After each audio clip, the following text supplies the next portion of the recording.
One thing I noticed during the research and production of season two, The Making of Field of Dreams, was not only how much I learned about this topic, but also how much I learned about myself. And as I was working on season four, it started to happen again. These poof epiphanies. For example, I realized I'd been lying to myself about something that any baseball fan will consider significant. I always consider, and this is a huge confession, I've always considered myself a Red Sox fan first, a Yankees fan second. In fact, I always said I was a Yankees fan by proximity because I lived near Philadelphia and was never able to get the Red Sox games on any channels. What I did get was the Yankees on WPIX. My explanation has always been that I watched the Yankees, so I started to follow them. I knew the players, I knew their stats. But at heart, I was still a Red Sox fan because when I was young, Wade Boggs, the longtime third baseman for the Red Sox, was my absolute favorite player. I collected all his baseball cards. I had his Topps and Fleer rookie cards. In fact, I saved some of my binders and cards in the hard cases, and I just went to take a look as I was writing this. And wow, I really got to remember how fanatical I was as a kid because, I mean, I have all the standard brands of Wade Boggs. I have Topps, Donruss, Fleer, Score, Upper Deck, Bowman, but I also have a KB Toy Store Wade Boggs. I have a Revco Wade Boggs. I have a Chef Boyardee Wade Boggs card, which says on the front, first limited edition. So, oof, glad I got that one. And I have not one, not two, but three different Kmart Wade Boggs cards. My interest with collecting things started and ended with baseball cards. But at the time, I feel like I did what collectors do.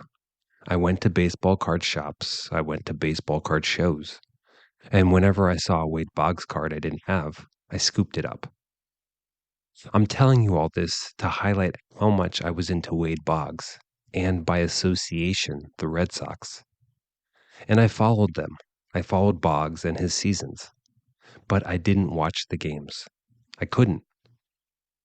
And again, I was close to Philadelphia, but I didn't like the Phillies because my grandfather liked the Phillies. And I intentionally didn't like them because of him. As a kid, I had certain perceptions of my grandfather and I didn't really understand him. And so, like so many millions of kids throughout history, I used sports as a substitute for emotional expression. So I stayed away from the Phillies, and that left me with the Yankees, or nothing. This epiphany, what I'm about to tell you, is something that struck me only when I started to work on this season.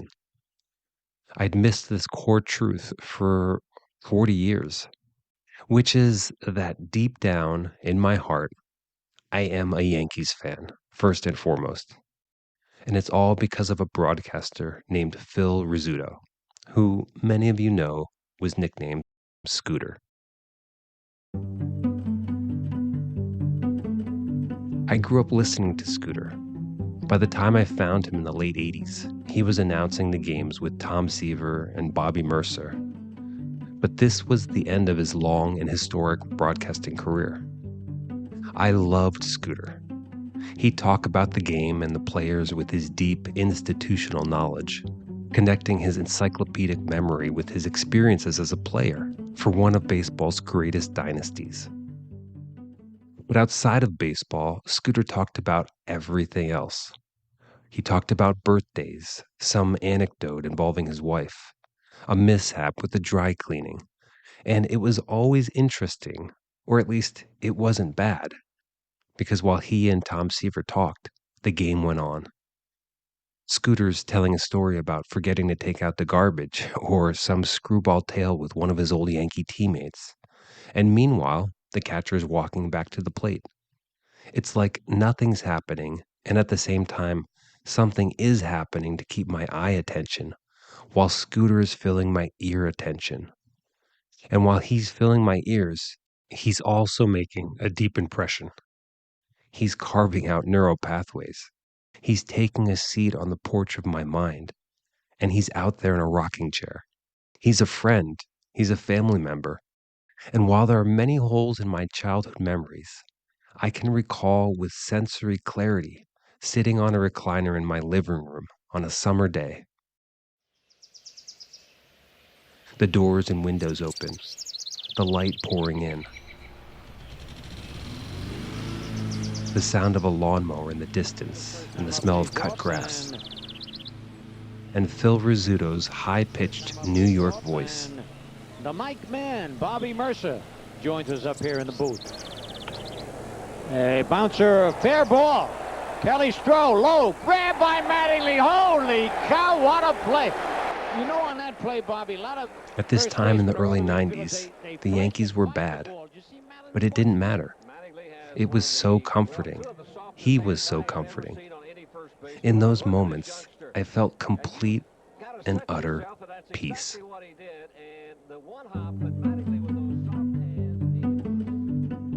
Wade Boggs will always have a special place in my heart, and I like the Red Sox. But the Yankees were and are my team because of Scooter, because of the way he found everything so interesting, from a game-winning grand slam to forgetting to buy tomatoes at the grocery store. He radiated warmth and excitement and decency after doing it for 40 years. This connection between me and Scooter, it didn't happen consciously. It's like early on I was dating the Yankees and Phil Rizzuto, and at some point we'd moved in together without me realizing it. And really, in terms of an announcer-listener relationship, Phil Rizzuto was the full package. He was funny. He was adorable in the stories he would tell about himself and his wife. And yet, he was also a legend, both in broadcasting and in the game of baseball. He was an MVP for the hallowed Yankees in the 1940s and 50s. He got the nickname Scooter because of how fast he ran the bases. He was a 5-time All-Star and a 7-time World Series champion. He played with Joe DiMaggio, Yogi Berra, and Mickey Mantle. Do I want to go out with Phil Rizzuto? Of course I do. Without me realizing it until now, right now, he'd stolen my baseball heart. And it happened through television.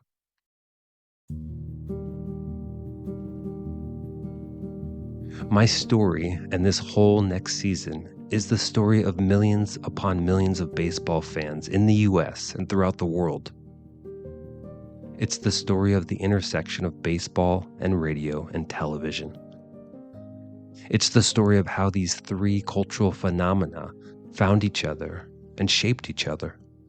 It's the story of the strange developments and innovations over the last 100 years, the winners and losers of this new marriage, and the iconic moments captured for each new generation.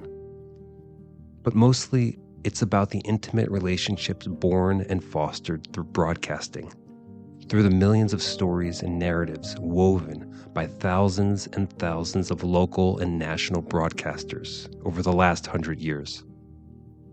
Why is baseball so special, so memorable, so meaningful to millions and millions of fans? This is why.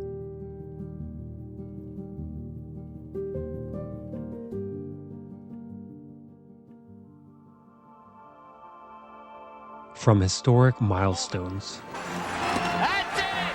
Holy cow! A strikeout gets his 300th career win, and I tell you, this is... To euphoric moments shared by millions.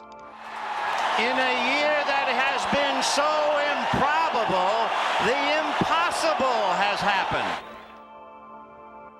To the simple banter that brought us together. Yeah, it's foul. Malachi with the call. I love that name. It's a good name. When you and I have a child together, we should name it Malachi. Welcome to the Midnight Library of Baseball, Season 4, the broadcast that raised us. From radio to television and beyond. I'm Ben Orlando.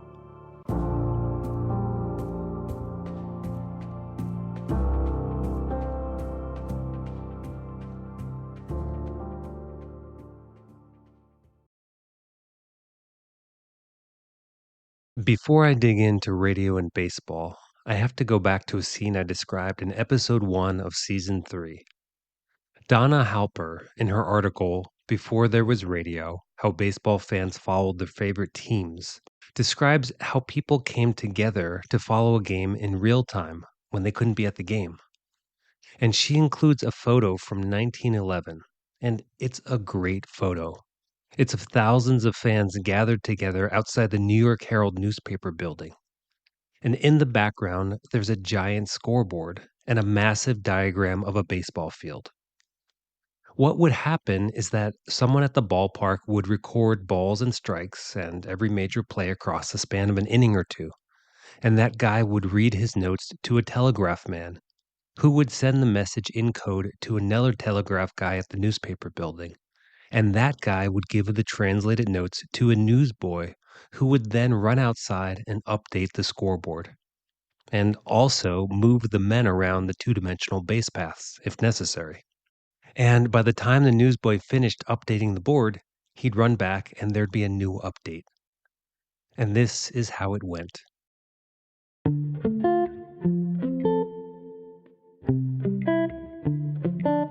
And thousands of fans standing on the sidewalk would hang on every update. When the newsboy picked up a base runner figure and moved it from home plate to first, those fans would have tensed, wondering if he'd continue to move the runner from first to second, or to second to third, or even all the way home. I would have loved to have been in that meeting when someone first came up with this idea of the outdoor scoreboard and giant baseball diagram. Was there an argument? Did people think it would be too much trouble, or that nobody would show up? I picture some 70-year-old editor set in his ways, scoffing at the whole idea as ridiculous, bizarre even. But guess what? If you build it, people will come. And in this case, people didn't know what they wanted until it was there, until they heard about or saw this giant scoreboard and baseball diagram out on the street, beckoning them to walk or drive or take a trolley from their homes and stand outside on the sidewalk for hours with thousands of other people. The idea probably led to drink and food vendors, to an entire social scene and side business, because of people craving more connection to baseball. And what they got in the process was more connection to each other.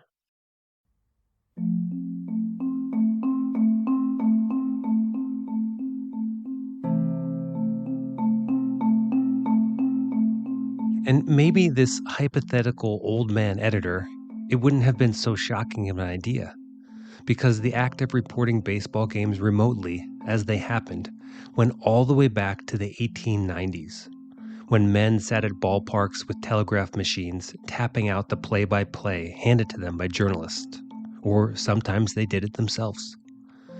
They'd then send the messages to saloons where the information would be relayed to customers.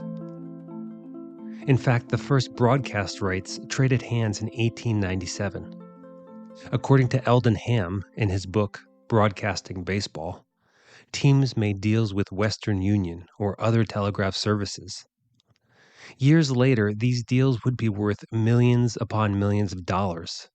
But in 1897, the ball teams got $300 worth of future telegrams in payment for allowing the telegraph men to come to the games. Now, I have to pause here and acknowledge librarian Cassidy Lent, who's not just any librarian, but one of the head librarians in Cooperstown at the Baseball Hall of Fame. Time after time, I've reached out to Cassidy for help with research, and she sends me reams of information. Her assistance over the last few seasons has been invaluable. And recently, she sent me this obscure article from the AWA Journal. AWA stands for Antique Wireless Association. The article was written by John Cassell and titled Baseball and the Telegraph. This article is fantastic because Cassell dives into the weeds. He explains that Donna Halpern's story about the telegraph and scoreboard in 1911 was not a one-off. According to Cassell, you could find these massive scoreboards in many major cities and variations in smaller towns across the country. It was a whole thing. It was called scoreboard baseball.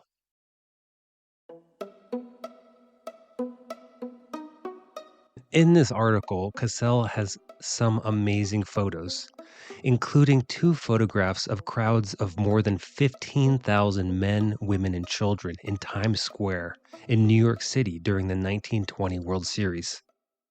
The photos are wonderful because the people are packed so tightly together, you couldn't fit a baseball bat between them. And police mounted on horses would control the crowds and clear paths for traffic. But the traffic was slow because, of the crowds, but also the people in those cars or carriages wanted to know what was going on with the game. Again, in the bigger cities, you had these massive scoreboards, but all across the country, you had hundreds or thousands of people gathering, sometimes on city streets, sometimes in sleepy little towns at dusty telegraph stations. In some places, it was raining, but people still gathered with their umbrellas. So 1920 for the World Series, you have 15,000 people in Times Square, and then thousands of other locations across the country, all outside, all gathered in unity for the love of the game.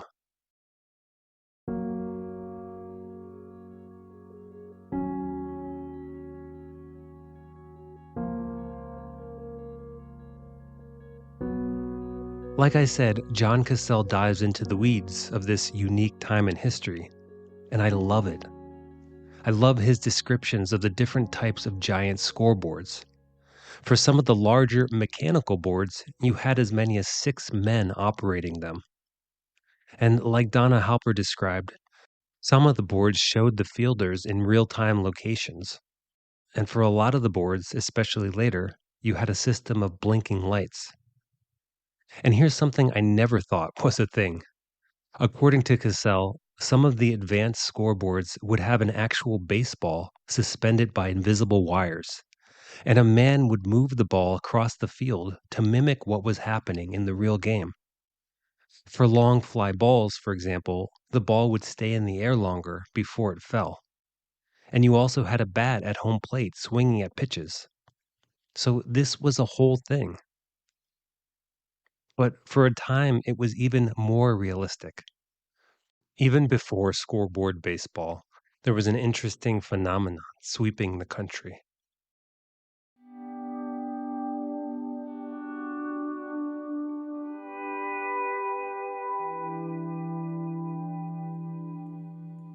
I want you to imagine it's 1886 in Atlanta, Georgia.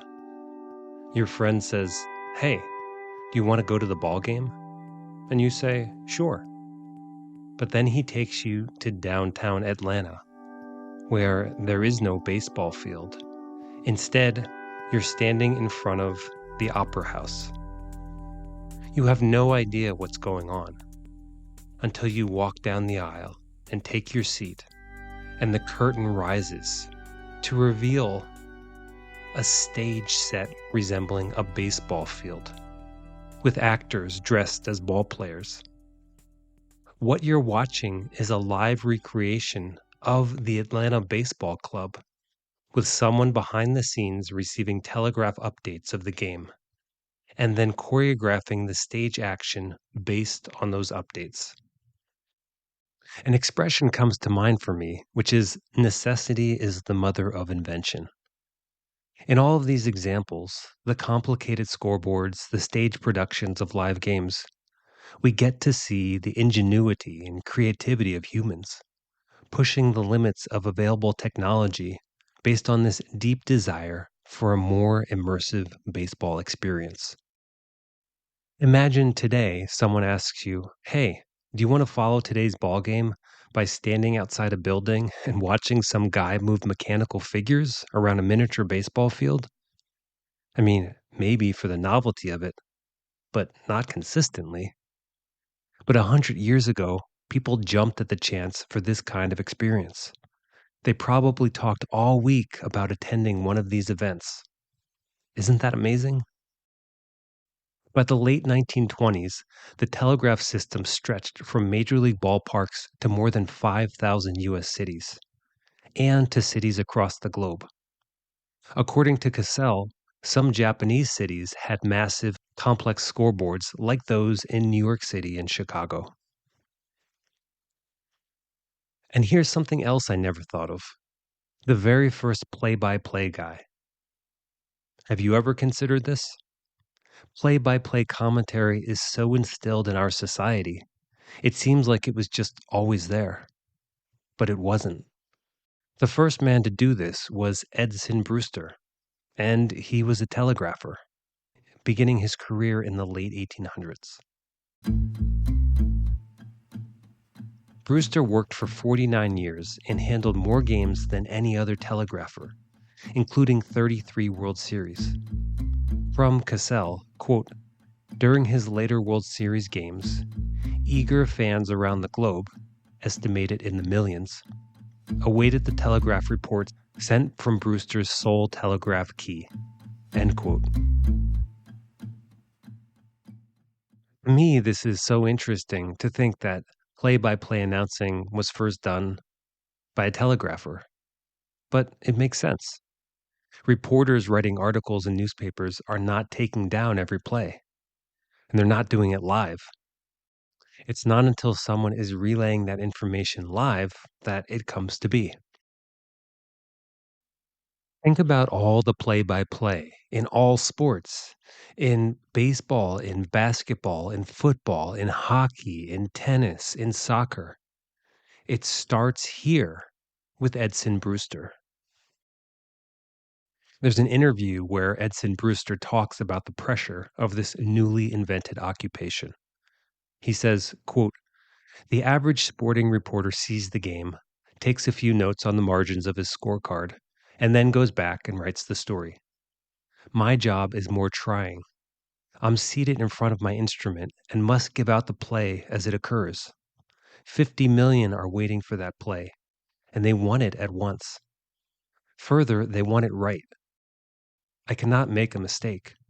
It's impossible to send out a correction after I have said Babe Ruth tripled to right. 500,000 scoreboards all over the world have put Ruth on third. They cannot change it." End quote. By 1911, when we have that photo of thousands of fans standing outside the newspaper building, live reporting of games has been a thing for years because of the telegraph. But there was no such thing as a baseball broadcast on the radio. There was radio, though. It had been less than a decade since Guglielmo Marconi succeeded in sending long-range wireless transmissions. And in 1910, Marconi's radio signals helped bring a murderer to justice.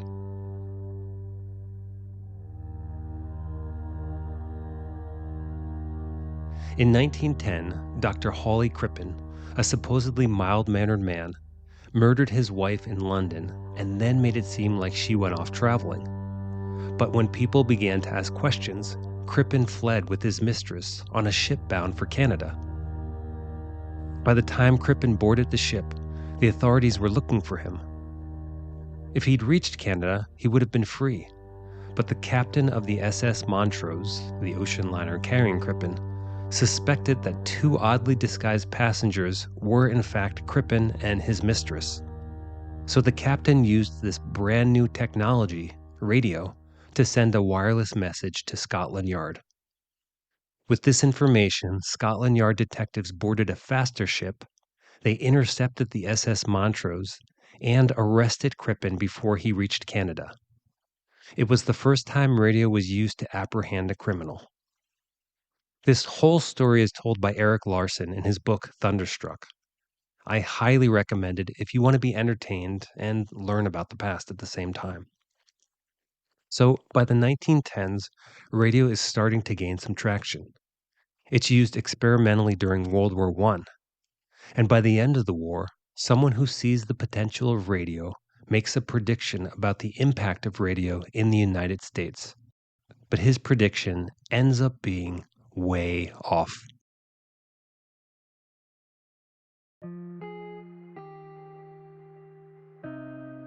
I feel like most of the stories in this episode warrant a deeper dive.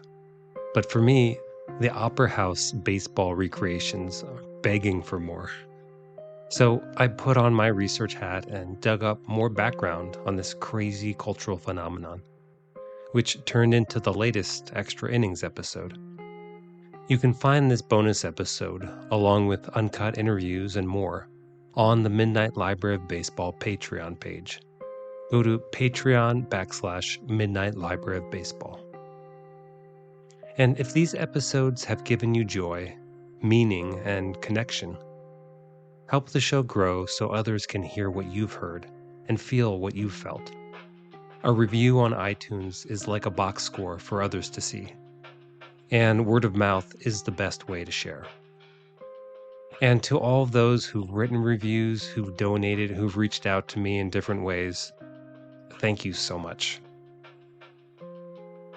Now, back to the show.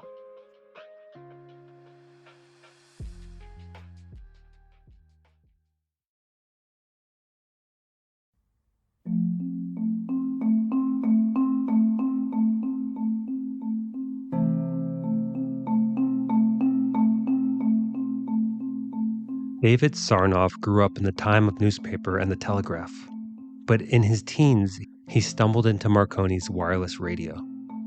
In 1912, while working for the Marconi wireless station on top of the Wanamaker building in New York, Sarnoff learned of the sinking of the Titanic. Most accounts think Sarnoff turned himself into a hero for posterity, as he claimed he was the first to learn of the sinking. There's no question that Sarnoff at least worked tirelessly over the next 3 days to receive and send out transmissions about who was alive and who was dead and the rescue efforts.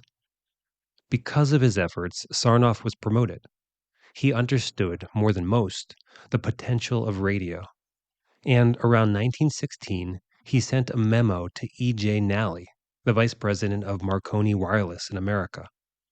Sarnoff wrote about the limitless potential of radio for music, news, sports, education. And he told Nally that if Marconi invested in manufacturing commercial radio boxes, they could make millions upon millions of dollars. From an article in the PBS American Experience series. Quote, Nally quickly rejected the idea. Marconi sold radios for naval communication. The idea of entertainment radio seemed wrong-headed, if not completely fantastic. End quote. And this is when Sarnoff made his prediction. He said that radio would be able to penetrate as much as 7% of American households, generating as much as $75 million annually. So just keep that number in mind, 7%. Sarnoff understood radio. He worked with it from its inception. He saw the possible commercial applications. He'd go on to become president of RCA and create an important offshoot, NBC. And his big go out on a limb prediction was that 7% of households would own a radio. 7%. It just baffles me looking at this vice president of Marconi Wireless, E.J. Nally, because he also understands the success of radio, at least in naval communications. How do you not make the connection from military application to commercial application? And Sarnoff did it for him. He made that connection.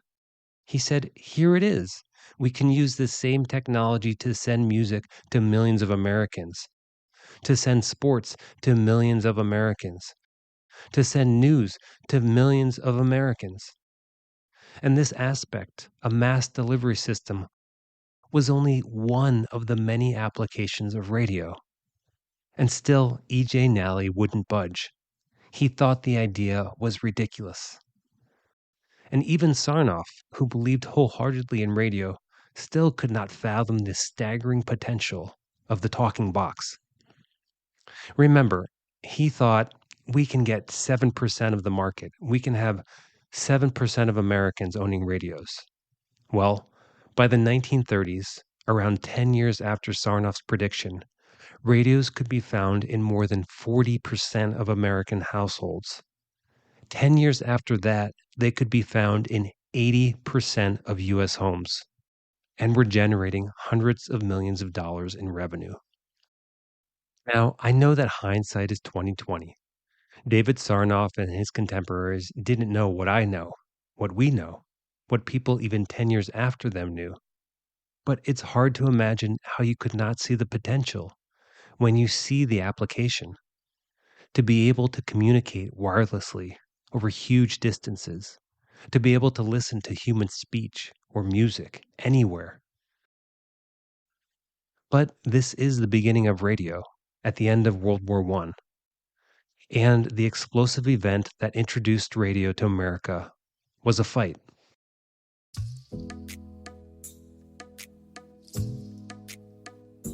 In the summer of 1921, a small radio company called RCA, with its new general manager at the helm, David Sarnoff, arranged to broadcast a major fight between American hero Jack Dempsey and Frenchman Georges Carpentier.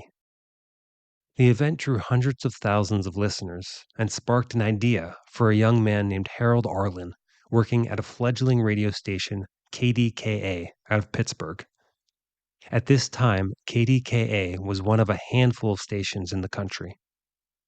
It happened on August 5th, 1921, at the game between the Pittsburgh Pirates and Philadelphia Phillies. As Eldon Ham describes the scene in his book, Broadcasting Baseball, this was as much of a bare-bones production as you can imagine. Arlen used a very long extension cord to drag a telephone from some indoor outlet out to his seat. He then set a long wooden plank across his seat and picked up the receiver and called the game through the telephone to the radio station.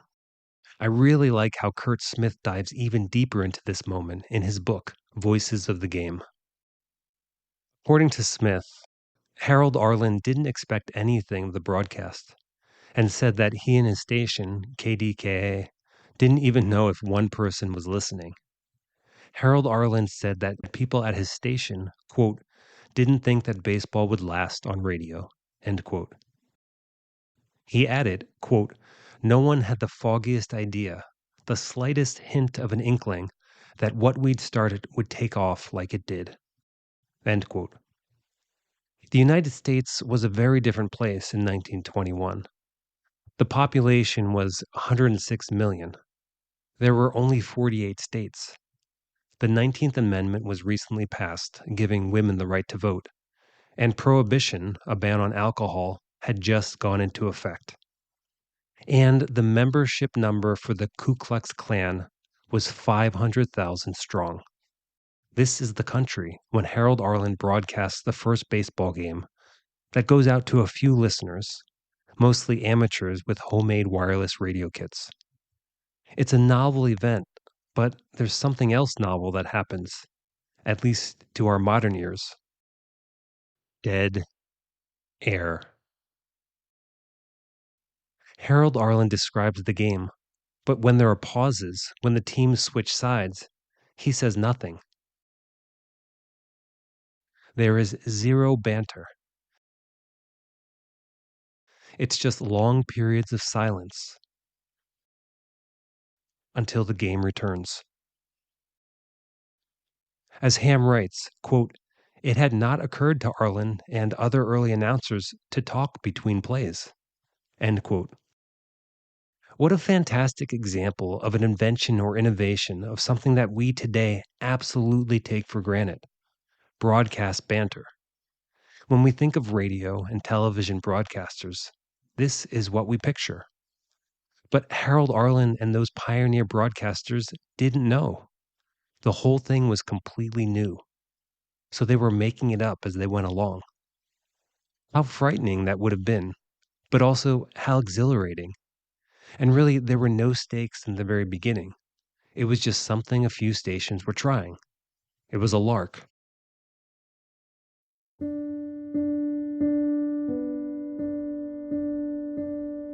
It makes me wonder what we're missing today. What innovation or invention is right in front of our noses, happening right now, that we're ignoring? That 10 or 20 or 30 years from now, people will look back on and say, how did nobody in 2025 see what was right there in front of them? How did they not see the potential? How could they have been so blind?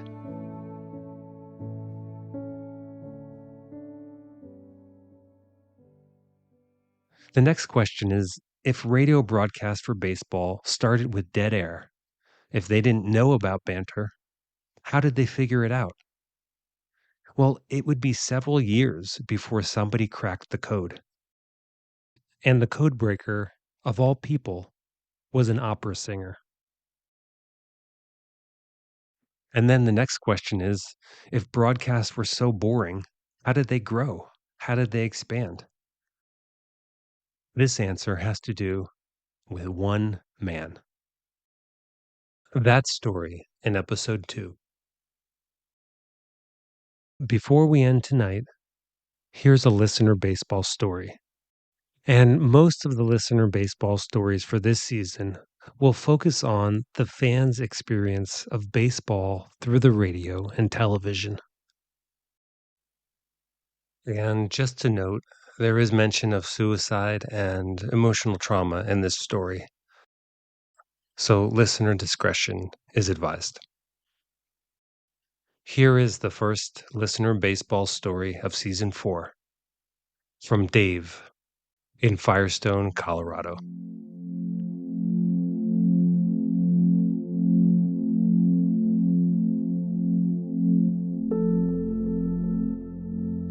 In my interest and my love of baseball came out of, the tragic experiences that I went through with the death of my mother.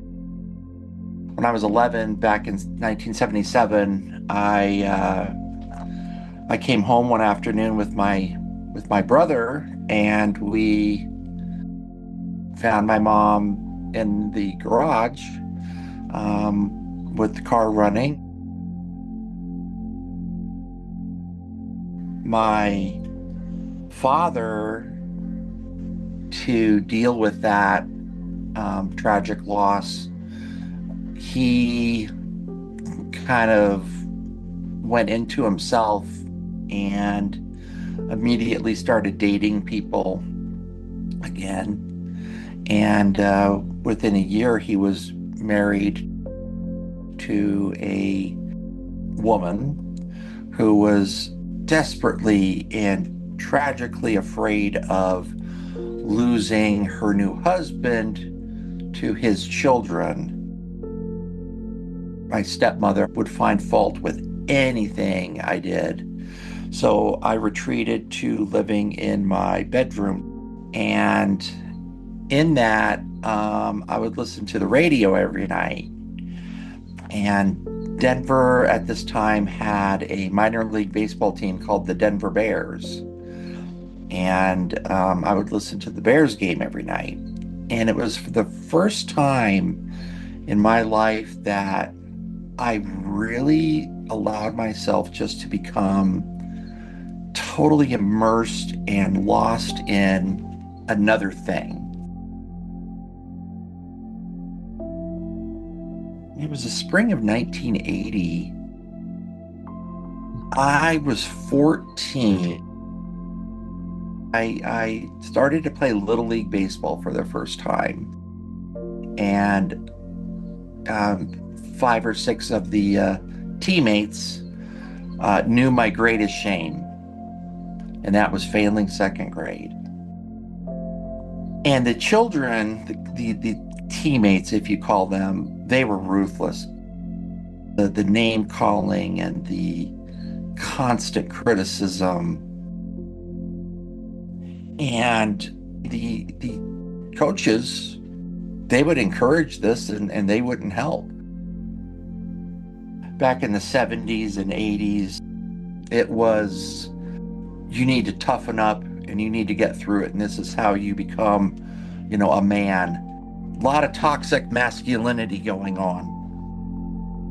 And out of this, I got the yips.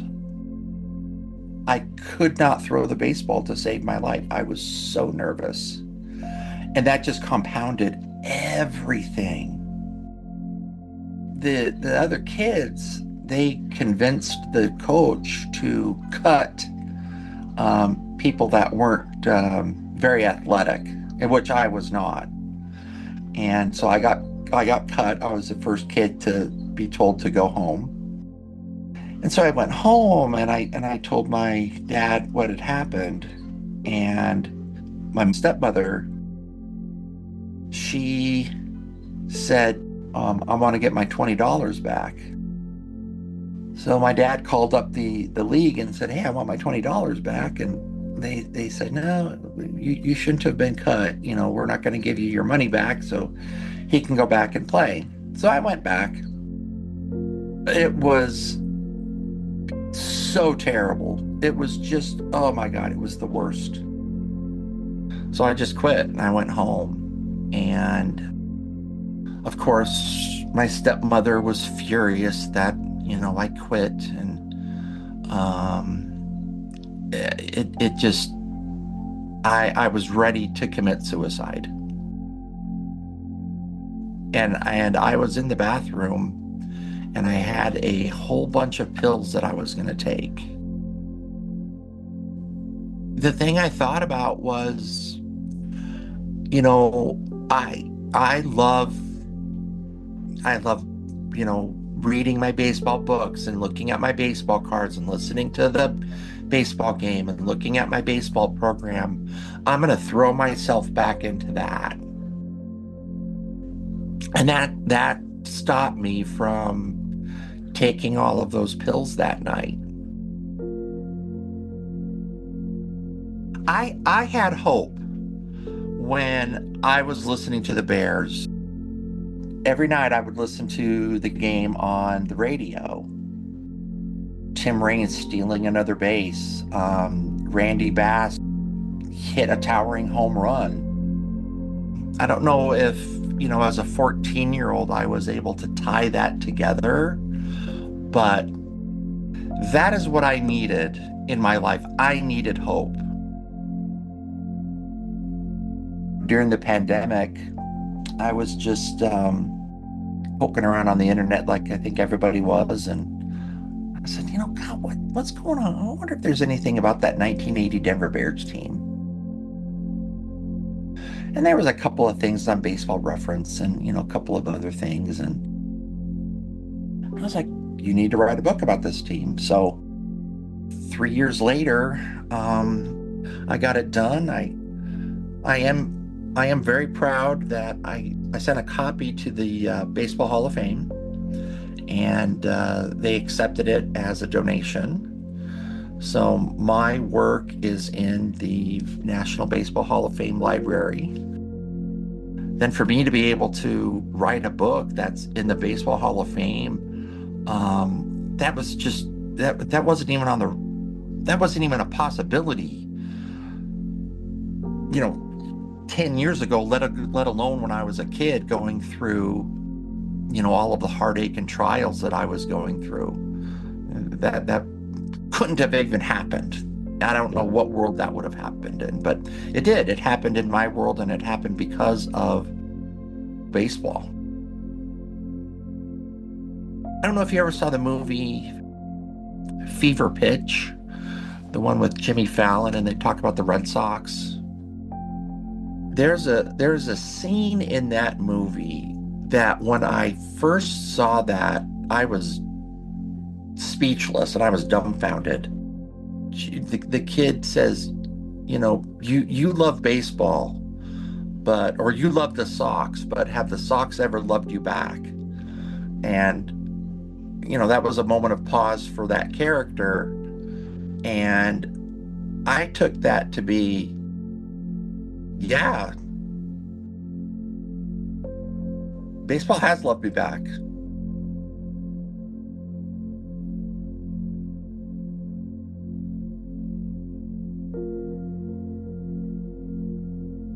Thanks so much, Dave, for this heart-wrenching and beautiful story.